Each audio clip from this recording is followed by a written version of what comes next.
International law question number 7، معاہدے سے کیا مراد ہے، اس کی نوعیت اور مراحل لکھیں۔ اے پس منظر، پس منظر میں لکھیں گے زمانہ قدیم کی ریاستیں بھی آپس میں اتحاد و تعاون کو فروغ دینے کی خاطر آپس میں معاہدے کرتی تھیں۔ ان معاہدوں میں میثاق مدینہ کی مثال شہر فہرست ہے، جو حضور صلی اللہ علیہ وآلہ وسلم نے ہجرت کے بعد مدینے کے یہودیوں سے کیا تھا۔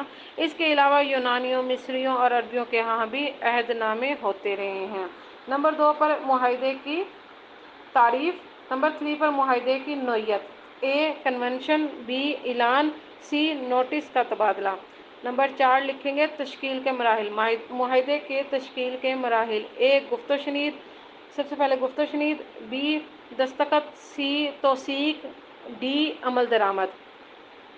نمبر 5 پر لکھیں گے عہد ناموں کی تشکیل کی اہم صورتیں: اے سربراہان کے درمیان، بی حکومتوں کے درمیان، سی ریاستوں کے درمیان، ڈی ریاستوں کے وزراء کے درمیان، ای مختلف محکمہ جات کے درمیان، ایف ریاستی رہنماؤں کے درمیان، اور نمبر 6 پہ حاصل کلام لکھ کر اس کو ہم ختم کر دیں گے۔